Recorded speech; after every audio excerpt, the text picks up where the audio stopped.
नमस्कार प्रिय दर्शकों, एक बार फिर आपका स्वागत है। प्रिय दर्शकों, आज की कहानी बड़ी ही ज्ञानवर्धक है। प्रिय दर्शकों, जिंदगी में कई बार हमें चुनौतियों का सामना करना पड़ता है और जब हालात मुश्किल हो जाए तो मदद की तलाश करना स्वाभाविक होता है। लेकिन कुछ लोग ऐसे होते हैं जिनसे कभी मदद नहीं मांगनी चाहिए, चाहे हालात कितने भी कठिन क्यों ना हो। कहते हैं कबूतर सिर्फ शांति दूत नहीं होते, बल्कि उनके जीवन से हमें बहुत कुछ सीखने को भी मिलता है। आइए आज हम कबूतर की ज्ञानवर्धक बातों से समझें कि किन 4 लोगों से हमें किसी भी हालात में मदद नहीं मांगनी चाहिए। चाहे पति की मार खा लेना, पर इन 4 लोगों से कभी मदद मत मांगना। मित्रों, आज की कहानी आपके लिए बहुत ही ज्ञानवर्धक है, जिसमें आज हम स्त्री जाति के लिए बताएंगे कि चाहे आपका पति आपको पीटे तो मार खा लेना। इन 4 लोगों से जाकर के कभी मदद मत मांगना। हालांकि उन 4 लोगों के बारे में जो हम बताएंगे वह पुरुष जाति पर भी मान्य रखते हैं, लेकिन स्त्री जाति के लिए कभी भी उन 4 लोगों से जाकर के मदद की उम्मीद नहीं करना चाहिए। दोस्तों, ये 4 लोग कौन से हैं? आइए एक कहानी के माध्यम से मैं आपको बताता हूं। बस आपसे निवेदन है, आप हमारे साथ चैनल पर वीडियो की समाप्ति होने तक बने रहे और हमारी इस कहानी को ध्यानपूर्वक ही सुने।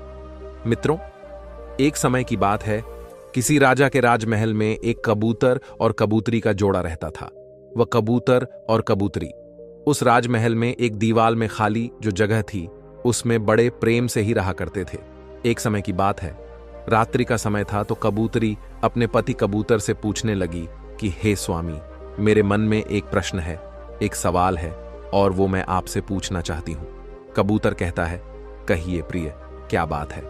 तब कबूतरी पूछती है कि हे स्वामी, मैं ये जानना चाहती हूं कि स्त्री के लिए किन किन लोगों से मदद नहीं मांगनी चाहिए।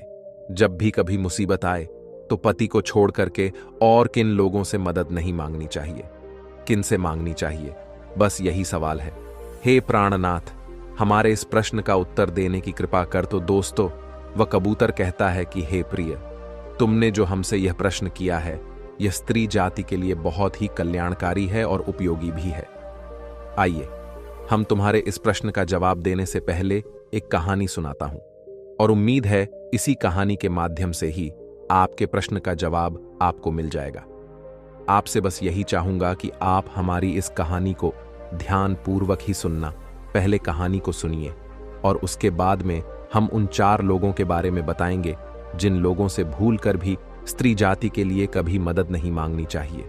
कबूतरी कहती है कि हे प्राणनाथ, आप अपनी कहानी को शुरू कीजिए और मैं वचन देती हूं कि आपकी कहानी बहुत ही ध्यान मग्न होकर के सुनूंगी।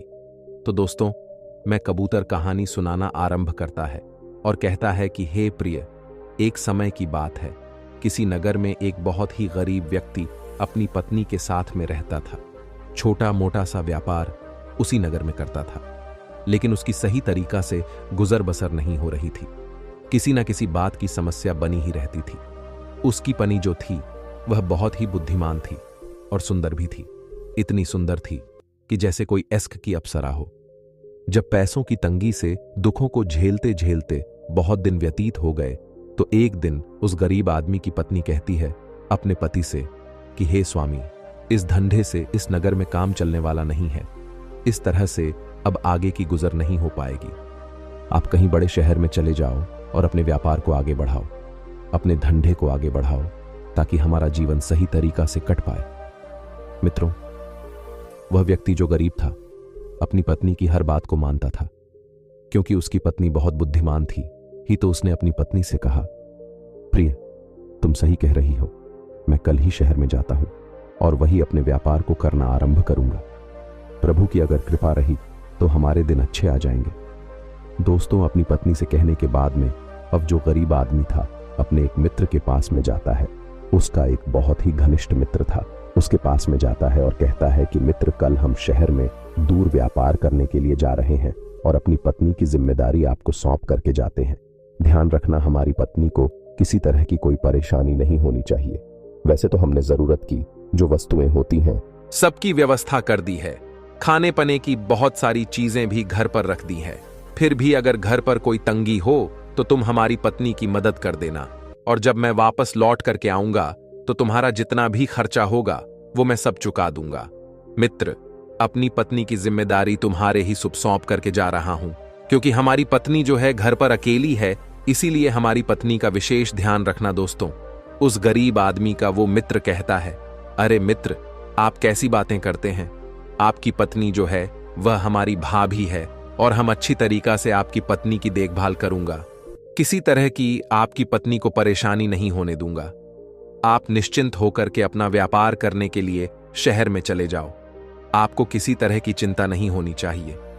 दोस्तों, मैं गरीब आदमी का मित्र, यही तुमसे हमें उम्मीद थी। मैं जानता था कि तुम अपनी मित्रता को सही तरीका से निभाओगे।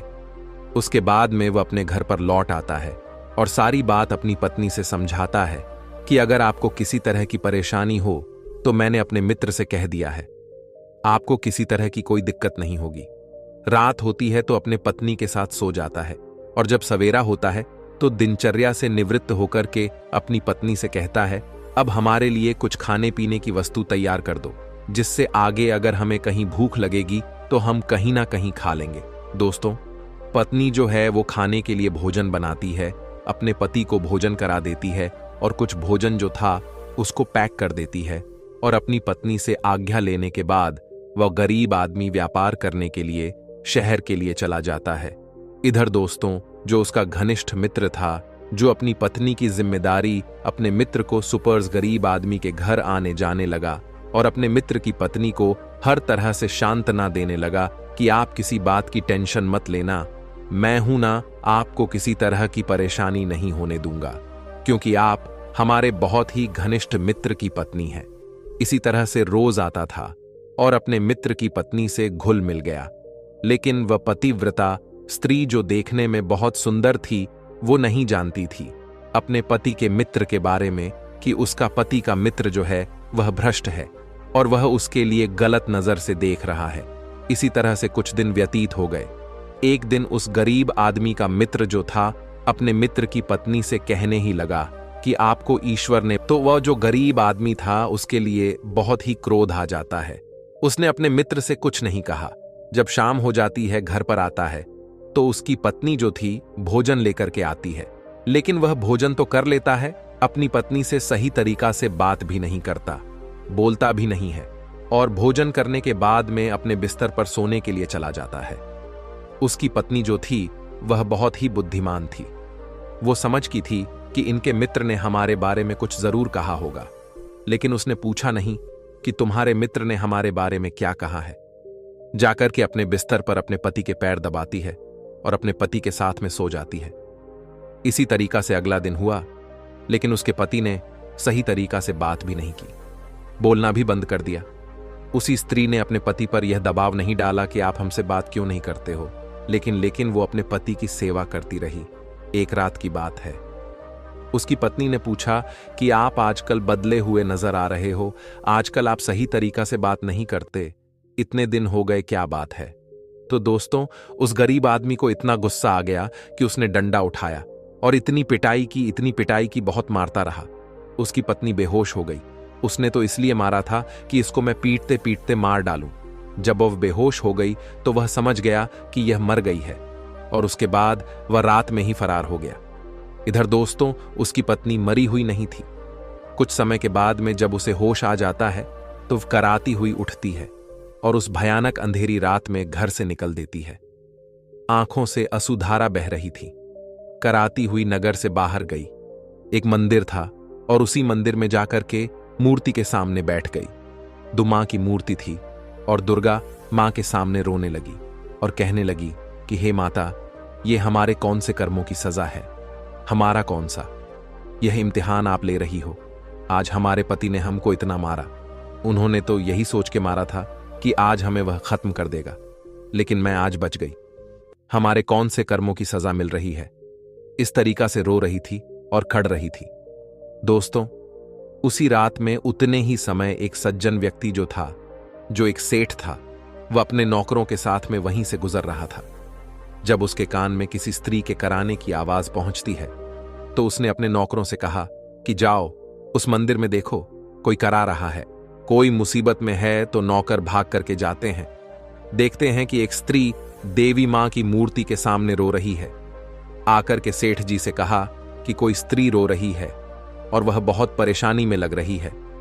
तब वह सेठ मंदिर में जाता है और उस स्त्री से कहता है कि आप चिंता मत कीजिए, ये आपका हाल किसने किया है दोस्तों? वह कहता है कि आपके लिए कोई मेरी तरफ से परेशानी नहीं होगी, आपके लिए अभी इलाज की जरूरत है। अगर आपको इलाज नहीं मिला तो आप मर सकती हो, इसीलिए आपके बारे में जो भी मुझे जानना है वह बाद में पूछ लेंगे। पहले आपका इलाज बहुत ही महत्वपूर्ण है दोस्तों। सज्जन व्यक्ति जो सेठ था उस स्त्री को लेता है और उसका इलाज करवाता है। कुछ दिनों के बाद में जब वह पूर्णतः सही हो जाती है, स्वस्थ हो जाती है, तब उस स्त्री से सेठ पूछता है कि अब बताइए आपका हाल ये किसने किया, आपके शरीर की दुर्दशा किसने की है, आप कहाँ की रहने वाली हो, कौन हो? मित्रों, तब वह स्त्री अपनी सारी कहानी बताती है। उसकी कहानी को सुनकर कि उसके दर्द को सुनकर कि सेठ को बहुत ही बुरा महसूस होता है। सेठ दुखी हो जाता है और कहता है कि आप चिंता मत कीजिए, अगर आप जाना चाहती हो तो आप जा सकती हो, और यदि रहना चाहती हो तो आप हमारे घर पर रह सकती हो। दोस्तों, उस सेठ का एक छोटा सा बच्चा था।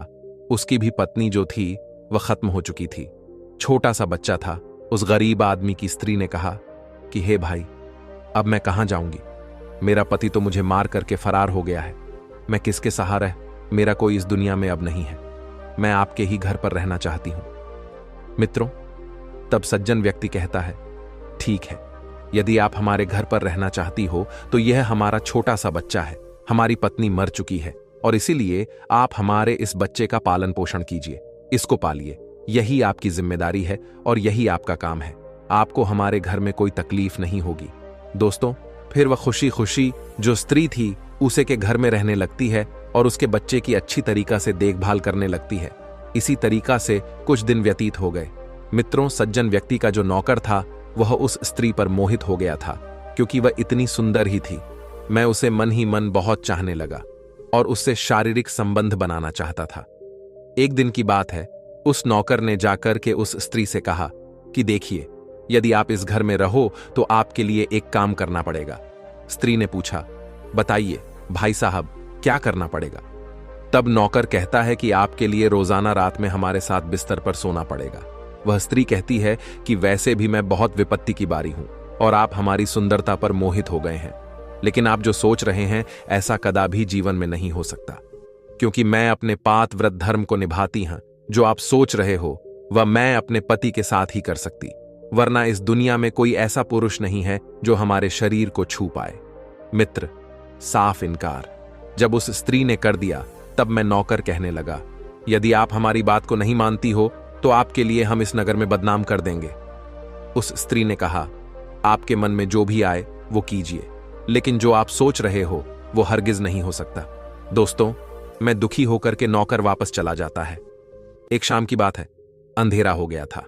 वह स्त्री जो थी सेठ के छोटे से बच्चे को गोद में खिला रही थी।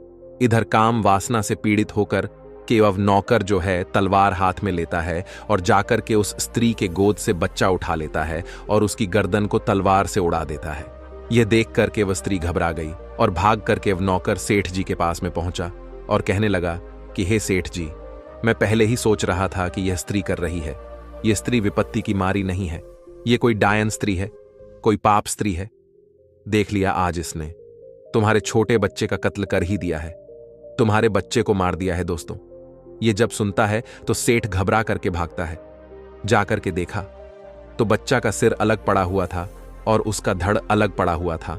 क्रोध में उस स्त्री से सेठ पूछने लगा कि बताइए, मैंने आपकी इतनी बड़ी मदद की और आपने हमारे बच्चे को ही मार दिया, आपने हमारे साथ ऐसा क्यों किया? मैंने आपको ऐसी कौन सी हानि पहुंचाई है, आपको ऐसी कौन सी पीड़ा पहुंचाई है जिससे आपने हमारे बच्चे का कत्ल करके, बच्चे को मार करके बदला लिया है? दोस्तों, वह स्त्री जो थी बुरी तरह से रो रही थी और वह अपनी सफाई में कुछ नहीं कहा। उसने कहा कि सेठ जी, हमारा दोष नहीं है। लेकिन उस सेठ ने अपने नौकर की बात पर विश्वास कर लिया और उस स्त्री की यह बात को सुनकर के विश्वास नहीं किया ना उससे। यह पूछा कि बात क्या है? तुरंत ही उसने कहा कि अब आपके लिए हमारे घर में कोई जगह नहीं है, अब इसी रात में ही आप हमारे घर से निकल जाओ। दोस्तों, सेठ ने 10 सोने की मुद्राएं दी और कहा कि ये ले जाओ, आगे तुम्हारे लिए काम आएंगे। तुरंत 10 स्वर्ण मुद्राएं देकर के उस स्त्री को सेठ जी ने अपने घर से बाहर निकाल दिया। वह स्त्री रोती हुई, चिल्लाती हुई लड़खड़ा हुई उस नगर से बाहर चल दी। चलते चलते आगे एक छोटा सा जंगल पड़ता था और उसी जंगल में पहुंचती है तो उसने क्या देखा? उसने देखा कि एक सौदागर है, उसके लिए कुछ डाकू पीट रहे हैं। डाकू का सरदार वहीं पर बैठा हुआ है और सौदागर की पिटाई चल रही है। सौदागर बुरी तरह से चिल्ला रहा है, कह रहा है कि आप हम लोगों को मत पीट। इधर दोस्तों, उस स्त्री ने जब सौदागर का दर्द देखा, उसको पीटते हुए देखा, तब उन डाकुओं के पास में जाती है और कहती है कि आपके लिए मैं 10 सोने की मुद्राएं दे दूंगी, लेकिन आप इस सौदागर को छोड़ दीजिए। डाकुओं ने अपने सरदार से कहा कि यह स्त्री 10 सोने की मुद्राएं देना चाहती है और इस सौदागर को छुड़ाना चाहती है। सरदार ने कहा, ठीक है, आप वो 10 मुद्राएं हमारे लिए दे दो और मैं तुम्हें वचन देता हूं कि मैं इस सौदागर को छोड़ दूंगा। तो दोस्तों, पतिव्रता स्त्री जो आदमी की पत्नी थी, उसने 10 स्वर्ण मुद्राएं उस डाकू के सरदार को दी और उस सौदागर को छुड़ा दिया। सौदागर जो था उस स्त्री के लिए बहुत बहुत धन्यवाद देने लगा और कहने लगा कि मैं आपका यह एहसान कैसे चुका पाऊंगा, आप कहां की रहने वाली हो और किस तरीका से इतनी रात में यह आई। तब स्त्री अपनी सारी कहानी बताती है।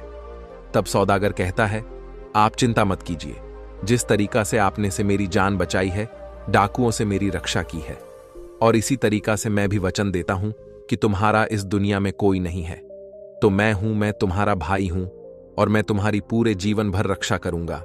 आप अपना भाई समझ करके हमारे घर चलिए। दोस्तों, विपत्ति की मारी हुई उस स्त्री ने सौदागर पर भरोसा कर लिया और वह सौदागर के साथ साथ चलते चलते आगे एक नदी पड़ी और उस नदी पर नाव थी। नाव में कुछ सवारी बैठी हुई थी। सौदागर और वह स्त्री जाकर के उसी नाव में बैठ जाते।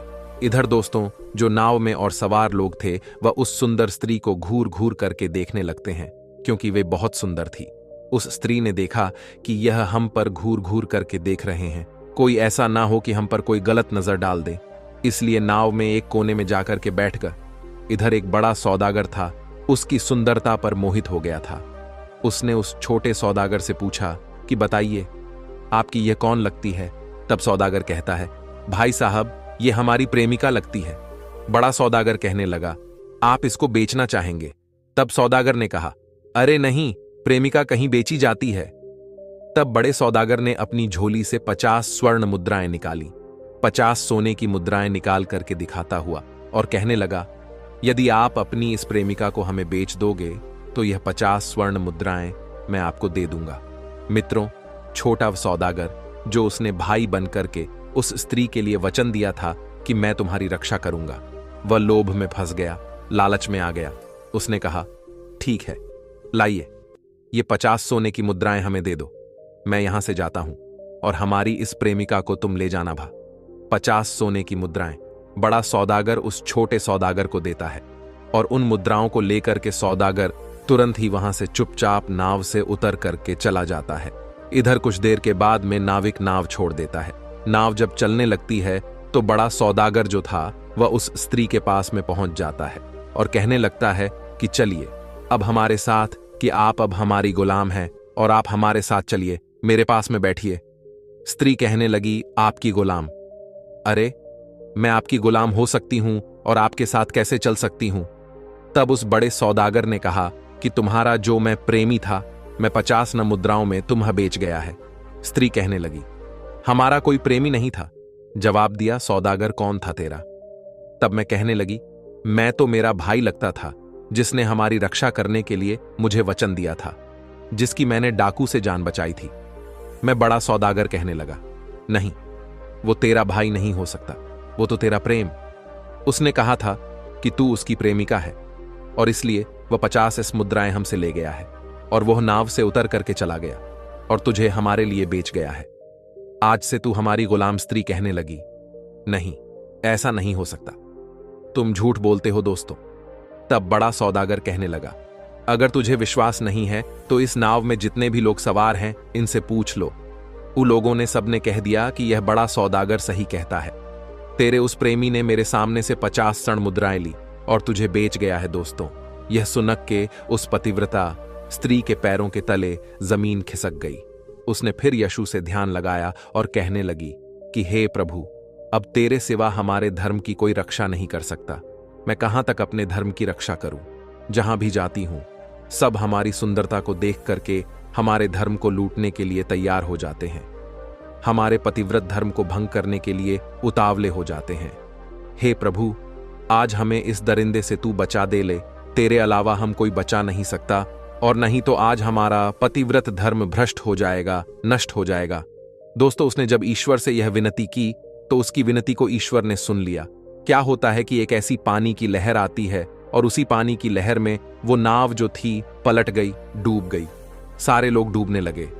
दोस्तों, जब नाव पलट रही थी तो उस समय एक राजा वहां घूमने के लिए आया था, शिकार खेलने के लिए आया था। उसने नाव को पलटते हुए देख लिया तो उसने अपने सैनिकों को आदेश दिया कि जाओ, ये नाव पलट गई है और इसमें जो डूबने वाले लोग हैं उनकी रक्षा करो।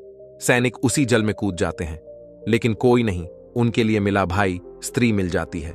उस स्त्री को निकाल करके बाहर ले आते हैं। राजा उस स्त्री को लेकर के अपने घर चला आता है और उससे पूछता है कि आप इस तरीका से इस नाव में कैसे आए? आप बहुत ही दुखी मालूम पड़ती हो। क्या बात है? कौन हो आप? तो दोस्तों, वह स्त्री अपनी सारी कहानी सुनाती है और कहती है कि इस तरीका से हमें एक सौदागर ने बेच दिया है। मैंने ईश्वर से प्रार्थना की कि आज हमारे धर्म की रक्षा कर ले, तो ईश्वर ने हमारी पुकार को सुन लिया और इसी तरीका से वह नाव पलट गई और उसमें कोई नहीं बचा, केवल हम आपको मिल गए। मित्रों, उस राजा ने कहा, ठीक है, आप चिंता मत करिए, आज के बाद आप हमारे यहां रहोगे। दोस्तों, राजा भी उस पर मोहित हो गया। उसने कहा कि मैं आपको पत्नी बनाना चाहता हूं। तब स्त्री कहने लगी, राजा साहब, ऐसा नहीं हो सकता। मैं एक पतिव्रता स्त्री हूं और हमारा पति मुझे छोड़ करके मार करके चला गया, तो ऐसा नहीं हो सकता कि मैं किसी दूसरे से विवाह कर, जब परमात्मा ने मेरे धर्म की रक्षा की तो आप भी हमारे धर्म की रक्षा की। आप एक राजा है और राजा का कर्तव्य होता है कि अपने धर्म की रक्षा करना, दूसरे की धर्म की रक्षा करना, और जिसका कोई ना हो उसकी मदद कर। दोस्तों, राजा ने कहा, ठीक है, मैं आपको वचन देता हूं, आज के बाद आपको हमारे यहां कोई तकलीफ नहीं होगी। मित्रों, फिर राजा जो है एक महल उस स्त्री के लिए दे देता है और उसी महल में स्त्री रहने लगती है। दोस्तों, स्त्री जो थी जब से उस राजा के यहां गई थी तब से का सारा काम अच्छा ही होता चला जा रहा था। बस स्त्री बहुत बुद्धिमान थी। राजा जब भी कोई समस्या में फंसता था तो वह राजा उसी स्त्री के पास में जाता था, अपनी समस्या को रखता था, तुरंत ही उस समस्या का समाधान वह स्त्री कर देती। एक मंत्री राजा की समस्या का समाधान नहीं कर पाता, वह स्त्री ही सारी समस्याओं का समाधान करती थी। कहने का तात्पर्य मित्रों यह है कि वह स्त्री जब से राजा के राजमहल में जाकर के रही तब से राजा बहुत ही सुख में जीने लगा और उसके राज में बहुत कुछ अच्छा ही हो रहा था। धीरे धीरे समय बीतता गया। एक दिन राजा जो था मरने के कागार पर आ जाता है। जब मरने के कागार पर आया तो उसने उस स्त्री को बुलाया और कहा प्रजा के सामने कि देखिए प्रजा के लोगों, आज के बाद अपने राज्य का भार, इस राज्य की जिम्मेदारी इस स्त्री के लिए सौंपा। और दोस्तों, राज्य की जिम्मेदारी इस करके राजा जो था मर जाता है। वह स्त्री ही वह की राजा बन जाती है, वहां की मलिका बन जाती है। सारी प्रजा ज्योति उससे कहने लगी कि आप हमारे राज्य की मलिका है, यहां की राजा है और आप ये अच्छी तरीका से हमारे राज्य का भार संभालिए। दोस्तों, वह स्त्री जो है अब उस राज्य का भार संभालने लगती है। एक दिन की बात है, उसने अपने मंत्री और सत्रियों से घोषणा कर दी कि जाओ, जहां भी आज पड़ोस के जितने भी नगर हैं सब लोगों को हमारे दरबार में किया जाए। वही हुआ। सैनिक जो थे आस पड़ोस के नगर में चले जाते हैं, सबके लिए सूचना देते हैं कि कल हमारे दरबार में सभी लोगों का निमंत्रण है। हमारे राज्य की जो मलिका है उन्होंने आपके लिए बुलावा भिजवाया है। अगला दिन दोस्तों होता है तो आस पोस के जितने भी नगर थे वहां के सभी लोग, स्त्री पुरुष जो थे, उस राज्य की मलिका के यहां दरबार में पहुंच जाते हैं। और जब वहां दरबार में पहुंचे तो वहां उसका पति भी था और उसका मित्र भी जाता है, और वह जो सेठ जो था ना, वह सेठ भी वहां जाता है और वह सौदागर भी वहां पहुंच जाता है जिसने उसको बेचा था। दोस्तों, जब चारों को उस स्त्री ने देखा तो सबसे पहले उसने अपने पति को बुलाया और उस पति से कहा कि आपने मुझे पहचाना। उसका पति कहने लगा, हां, आप हमारे इस राज्य की मलिका है। तब वह कहने लगी, नहीं, आप हमारे पति हैं। मैं आपकी स्त्री। आपने अपने मित्र के कहने के अनुसार हमें इतना पीटा कि मरा हुआ समझ करके आप रात में ही फरार हो, और आपके मित्र ने जो हमारे लिए दोष लगाया है यह सत्य नहीं है। आपका मित्र जो था हम पर मोहित हो गया और हमारे साथ रात में सोने के लिए कह रहा था, और जब मैंने मना किया तो उसने यह कहा कि मैं तुम्हें पूरे नगर में बदनाम कर दूंगा, और जब आप लौट करके आए तो सारा दोष मेरे ही ऊपर। इसने दोस्तों इस तरह से उसके मित्र को बहुत ही अपने मित्र पर क्रोध आ जाता है, उसको मारने के लिए झपटालगी। लेकिन इसके लिए क्या सजा मिलेगी आप इंतजार करिए दोस्तों। उसके बाद में उस स्त्री ने उस सेठ के लिए बुलाया और उस नौकर के लिए बुलाया और कहा कि सेठ जी, आपके बच्चे को पता है किसने मारा था? सेठ ने कहा, बताइए किसने मारा था? जवाब दिया, आपका नौकर हमारे साथ सोना चाहता था, और जब मैंने मना कर दिया तब इसने कहा कि मैं तुम्हें नगर में बदनाम कर दूंगा। उस रात जब मैं आपके बच्चे को खिला रही थी तब यह तलवार लेकर के पहुंचा और आपके बच्चे की गर्दन उड़ा डाली। दोस्तों, सेठ के लिए अपने नौकर पर भी गुस्सा आता है। स्त्री रोकती है और कहती है कि इन लोगों के लिए सजा मिलेगी, आप इंतजार करिए, अब मैं सजा दूंगी। उसके बाद में स्त्री जब सौदागर को पहुंचापन लेती है तो सौदागर को बुलाती है और कहती है कि पहचाना मुझे। वो कहता है, हां, आप इस राज्य की मलिका है। जवाब दिया, नहीं, मैं वही स्त्री हूं जो डाकू आपके लिए पीट रहे थे। उनसे मैंने आपको बचाया था और आपने मुझे वचन दिया था भाई बन करके कि मैं आपकी रक्षा करूंगा। आपने नाव में एक बड़े सौदागर के लिए मुझे बेच दिया। 50 स्वर्ण मुद्राएं के लोभ में फंस गए दोस्तों। वो सौदागर जो था नीचे मुंह लटकाए हुए खड़ा था, कुछ बोलने के लायक। फिर दोस्तों वह कबूतर कहता है अपनी पत्नी कबूतरी से कि हे प्रिय, वह राज्य की मलिका एक राजा थी, अपने सैनिकों को आदेश देती है और कहती है कि जाओ इन अपराधियों को पकड़ करके आजीवन के लिए कारागार में डाल दो। दोस्तों वही हुआ उस सेठ के नौकर के लिए और उसके पति के मित्र के लिए। उस सौदागर को पकड़वा करके जेल में हमेशा के लिए डलवा दिया। उसके बाद में बैसे अपने घर चला आता है। सारे लोग अपने अपने नगर में चले आते हैं और वह पति को उसी राज्य में रख लेती है और खुशी खुशी अपने पति के साथ में जीवन अब जीने लगती है। तो दोस्तों वह कबूतर कहता है कि हे प्रिय, शायद तुम्हारे प्रश्न का जवाब तुम्हें मिला है। इस कहानी के द्वारा कबूतरी ने कहा, स्वामी, आपकी कहानी तो बहुत ही अच्छी लगी है। कहानी में बहुत ही मुझे आनंद आया है और मुझे कुछ सीख भी मिली है, लेकिन मैं पूर्णता से नहीं समझ पाई कि वह 4 लोग कौन से हैं जिनसे कभी मदद की उम्मीद नहीं रखनी चाहिए। तब वे कबूतर कहता है कि प्रिय, आइए मैं आपको बताता हूं कि वे 4 लोग कौन से हैं। दोस्तों कबूतर कहता है कि हे प्रिय, पहला है पति का मित्र। पति के मित्र पर भी स्त्री के लिए कभी भरोसा नहीं करना चाहिए। हालांकि प्रत्येक मित्र एक जैसे नहीं होते। जो अच्छे होते हैं उनकी मात्रा बहुत ही तुच्छ है, कम है, और जो बुरे होते हैं उनकी मात्रा बहुत अधिक। इसलिए पति के मित्र पर भी भूल करके भरोसा नहीं करना चाहिए। कभी भी आपके साथ में वह मित्र धोखा कर सकता है और आपके धर्म को भ्रष्ट कर सकता है। कबूतर कहता है दूसरा है कानों का कच्चा। जो व्यक्ति कानों का कच्चा है उस पर भी कभी मदद नहीं मांगनी चाहिए। वह सेठ जो था कानों का कच्चा था। नौकर ने जो कह दिया उसी बात को सेठ ने मान लिया। हालांकि दोष उस स्त्री का नहीं था। इसलिए हे प्रिय, भूल कर भी जो कानों का कच्चा व्यक्ति हो उस पर भी मदद नहीं मांगनी चाहिए, क्योंकि वो भी आपके साथ मदद करने की वजह आपके साथ धोखा कर सकता है। और दूसरा है विश्वासघाती अविश्वसनीय पुरुष। जो व्यक्ति विश्वासघाती हो, जो व्यक्ति अविश्वसनीय हो, उस पर भी भूल करके भरोसा नहीं करना चाहिए, क्योंकि उस सौदागर ने जो विश्वास दिया उसने विश्वासघात किया। जो उसने वचन दिया वो उस स्त्री के साथ में नहीं निभा पाया। इसलिए जो विश्वास का पात्र नहीं है, जो विश्वासघाती है, उससे भी भूल करके मदद नहीं मांगना चाहिए। अगर वह मदद भी करेगा ना तो आपके साथ कोई ना कोई विश्वासघात करेगा।